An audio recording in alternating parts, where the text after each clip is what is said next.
Good evening everyone. Today I am discussing about catheterization. Catheterization क्या होती है, क्यों लगाई जाती है, क्या कंडीशंस में लगाया जाता है और उसमें होने वाले इन्फेक्शंस क्या क्या इन्फेक्शन हो सकते हैं। सबसे पहले कैथेटराइजेशन जो होती है एक प्रोसीजर होता है। कैथेटराइजेशन मीन्स यूरिन कैथेटराइजेशन हम कर रहे हैं बात आज यूरिन कैथेटर की। यूरिन कैथेटर को कैसे इंस्टॉल करना है और कैसे उसको लगाया जाता है इस चीज़ के बारे में आपको बताऊँगा। जो यूरिन कैथेटराइजेशन होती है वो एक प्रोसीजर होता है जो ब्लैडर को एम्प्टी कराने के लिए लगाया जाता है। उसमें बहुत सारी कंडीशंस होती हैं लगाने के लिए, जैसे कि एज। सबसे पहले एज मैटर इसलिए करती है क्योंकि पेशेंट ओल्ड एज तो नहीं है, पेशेंट चल तो नहीं, अपने सफ़र नहीं कर पा रहा, चलने में दिक्कत है, इसी वजह से कोई कार्डिक कॉम्प्लिकेशन तो नहीं है, उस वजह से हमने उसको लगाया हुआ है। दूसरा, कोई सर्जरी के लिए पेशेंट सर्जरी परफॉर्म तो नहीं होनी है उसकी, इस वजह से हमें उसको कैथेटराइजेशन करा हुआ है। अनकॉन्शियस पेशेंट तो नहीं है, सबसे अनकॉन्शियस पेशेंट को लगाना चाहिए, या पेशेंट कॉन्शियस है प्रोलॉन्ग बेड पे तो नहीं है, इस वजह से हम उसको लगा सकते हैं। इन सब कंडीशंस में हम पेशेंट को कैथेटराइजेशन कर सकते हैं। अब कैथेटराइजेशन करने के लिए हमें सबसे पहले किस चीज़ किन किन इंस्ट्रूमेंट की जरूरत पड़ती है उस चीज़ के अंदर करता हूँ। अब बिग ट्रे सबसे पहले चाहिए हमें, एक बड़ी ट्रे। उसके अंदर हमें क्या चाहिए, ट्रे के अंदर किडनी ट्रे, 2 बाउल, साथ में एक Cheatle forcep and artery. Cheatle forcep for अगर हमें कोई ऐसे गॉज पीस निकालने हैं, हमारे पास ड्रम यूज़ है या हमारे पास पैकिंग वाले, तो हमें चिटल फोर्सेप की जरूरत नहीं पड़ेगी। साथ में हमें आर्टरी की जरूरत पड़ेगी क्योंकि हमें आर्टरी से होल्ड करने के लिए जरूरत पड़ सकती है। एक कट शीट फॉर प्राइवेसी के लिए। उसके बाद हमारे पास उसके अंदर गॉज बेस कैथेटर के साइज होने चाहिए। जैसे मेल में कैथेटर कौन कौन से साइज का लगाते हैं, हम सबको पता है कि मेल में हम 16 to 18 गॉज का फ्रेंच गॉज का यूज़ करते हैं और फीमेल में हम 14 and 16 का फ्रेंच गॉज यूज़ करते हैं। उसके बाद हमारे पास पीडियाट्रिक में 8 to 10, 8 to 12 भी यूज़ करते हैं फ्रेंच गॉज। उस पर्पज़ में हमारे साथ जिस एज का हमारे पास पेशेंट ना हो उस हिसाब से हमारे पास वहाँ पे अवेलेबिलिटी होनी चाहिए उन कैथेटराइजेशन की। साथ में सर्जिकल ग्लव्स होने चाहिए, गॉज पीस होने चाहिए, बिटाडीन स्क्रब होने चाहिए, एनएस होना चाहिए। बिटाडीन होनी चाहिए हमारे पास सॉल्यूशन, जिससे हम पेशेंट को सेप्टिक कर सकें, उस साइड को क्लीन कर सकें। उसके अलावा हमारे पास एक उस ट्रे में एनएस होना चाहिए। ये आपकी ट्रे होती है।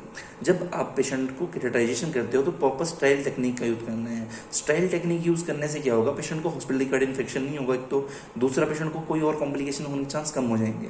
अगर आप पेशेंट को अनस्टाइल टेक्निक से अगर हम कैथेटराइजेशन करते हैं तो पेशेंट को कोई भी कॉम्प्लिकेशन या ऐसे कोई चीज़ हो सकती है।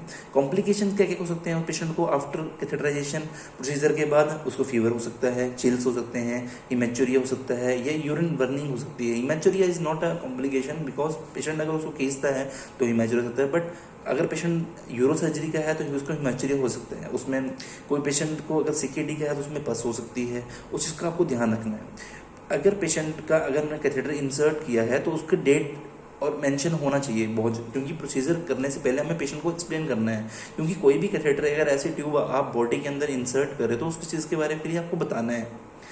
उसके बाद बताने के बाद हमें क्या करना है, प्रॉपर उसके लिए कैथेटर के साइन लेने, कंसेंट साइन होना चाहिए, क्योंकि हम पे एक प्रोसीजर कर रहे हैं।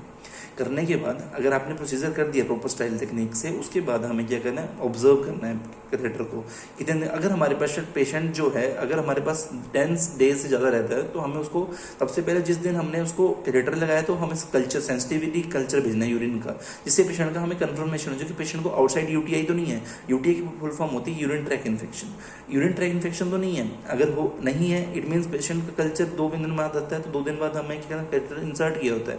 अब कैथेटर इंसर्ट करने के बाद 48 आवर्स हो चुके हैं, क्योंकि हॉस्पिटल में पेशेंट को स्टे करे हुए कितने घंटे हो गए, 48 hours. 48 hours it means patient को हॉस्पिटल रिक्वायर्ड कॉम्प्लिकेशन होने के चांस हो सकते हैं। तो हमें 48 आवर्स के बाद फिर एक कल्चर करवाना है। कल्चर करवाने के बाद हमें 7 डेज, अगर कल्चर वो भी नेगेटिव आता है तो हमें 7 डेज के बाद एक कल्चर रिपीट करना है। पर first we check the complication. Complication क्या, फीवर तो नहीं आ रहा पेशेंट को, बर्निंग तो नहीं हो रही है, कहीं चिल्स तो नहीं हो रहे हैं, ऐसी कोई कॉम्प्लिकेशन तो नहीं है, वो चेक करना है हमें। अगर आपको लगता है ऐसे कोई कॉम्प्लिकेशन नहीं है तो हमें साथ, अगर पेशेंट की डे केयर प्रॉपर अगर कैथेटराइजेशन हो रही है, केयर हो रही है, तो पेशेंट को कोई भी ऐसा यूटीआई या catheter associated urine tract infection होने के चांस या हॉस्पिटल रिक्वायर्ड होने वाले चांस बिल्कुल नहीं होते। हॉस्पिटल रिक्वायर्ड इन्फेक्शन के अंडर आता है catheter associated urine tract infection, वो चांस नहीं होंगे अगर आप care according to WHO guideline हमें कैथेटर को 14 डेज के अंदर चेंज करना होता है। क्यों? क्योंकि हमें पेशेंट जो हमारी फॉलिस कैथेटर है उसको लॉन्ग टर्म यूरिन के अंदर इंसर्ट कर देते हैं, और वो रबर की ट्यूब होती है जिसकी वजह से पेशेंट को और इन्फेक्शन का सोर्स दे सकती है। क्योंकि सबसे जल्दी जो कॉज जहाँ पे इन्फेक्शन का सोर्स होता है वो कैथेटर होता है।